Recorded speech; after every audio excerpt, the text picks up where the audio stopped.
Miguel. So, for my further activity, so I decided to regularly demonstrate the awareness of our language and meaning are shaped by culture and context.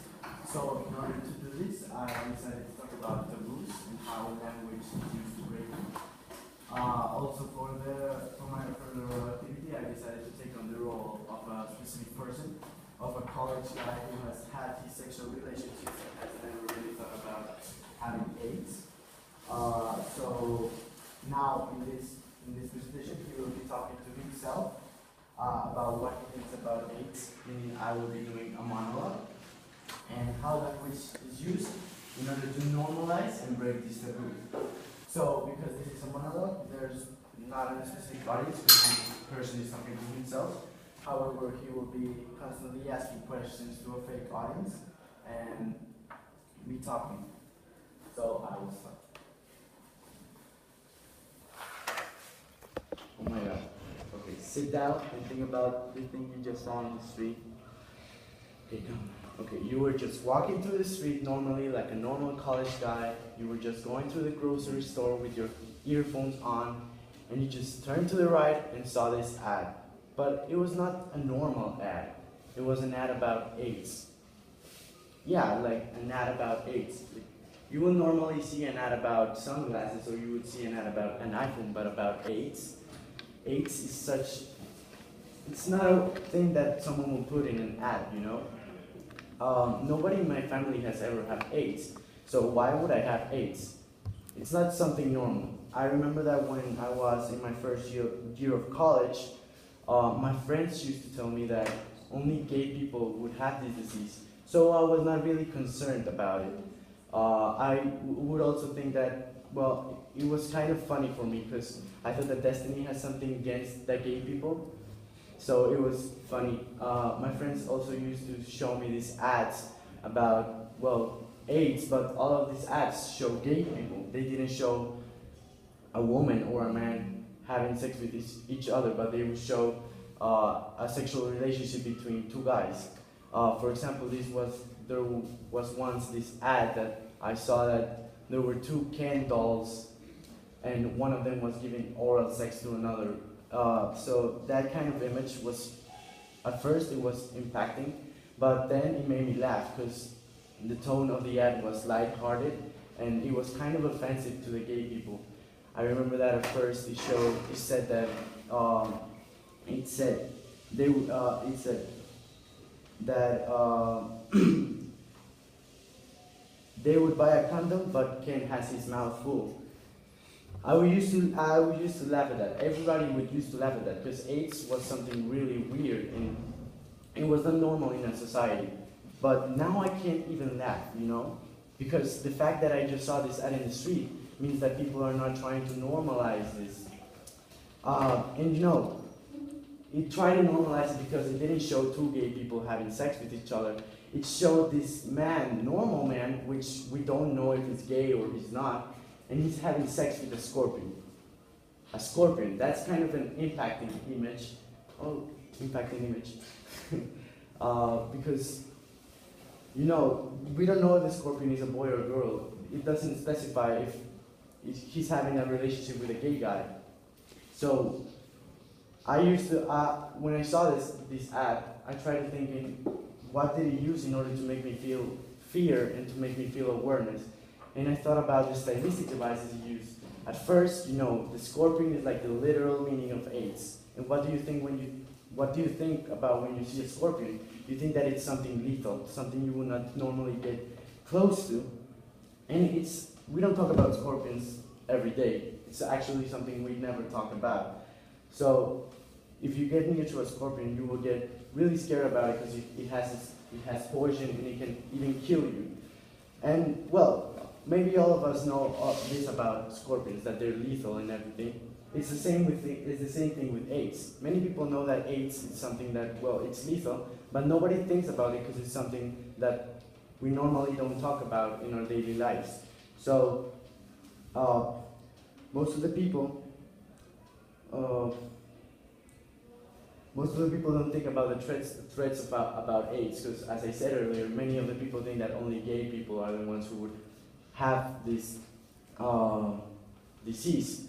So what if I had sex with this scorpion? Oh my God. What if if I have AIDS? No, no, no, that's completely impossible. Or maybe is it possible? It's incredible that just an ad made me think about all of these things. Maybe society is changing. Seeing this ad in the street made me think that now people are starting to think of AIDS as if it was something normal. Now more people that aren't gay are having AIDS. And you know, it also made me think about going to buy a condom in this instant.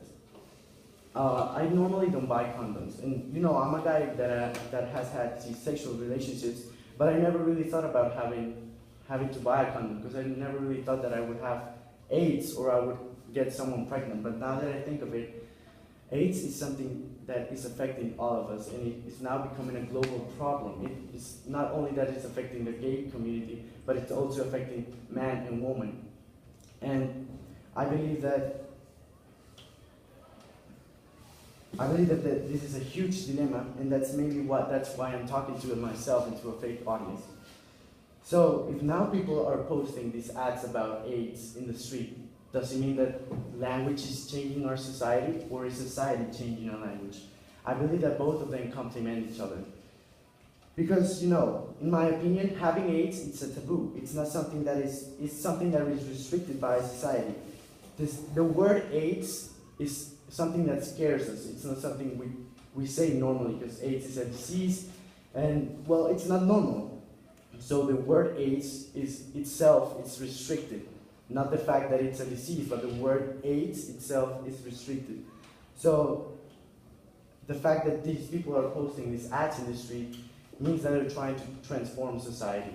So they're just trying to use this language, this visual language, in this case the scorpion, to try to change that part of society. So many people have had AIDS, and they're trying to use these ads in order to make people conscious about how AIDS has become something really important for the people and has become a global problem.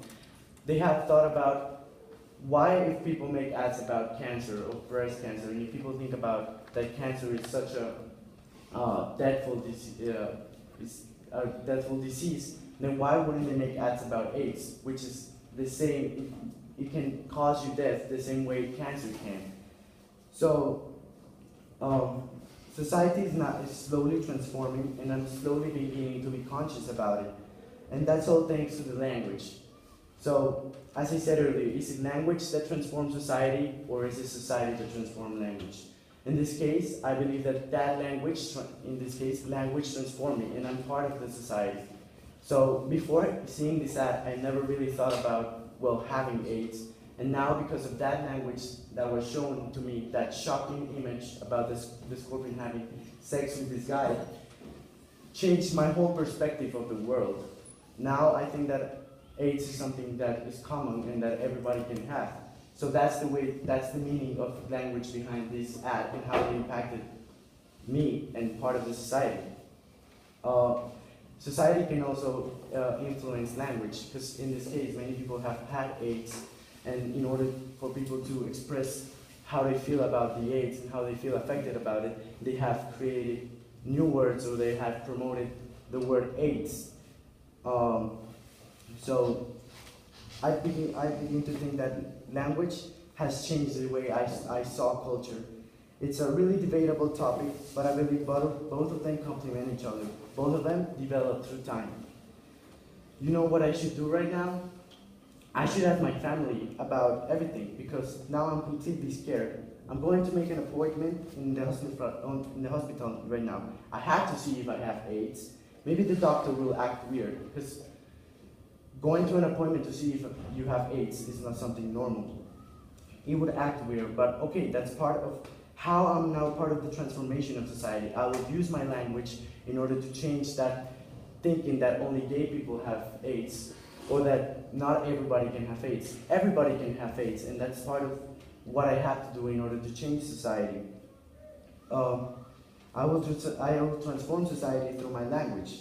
So I should do that. I should call my family. I should call the girls I've had sexual relationship with, although they think that I am the weirdest guy in the world, because why would anyone worried about something as AIDS.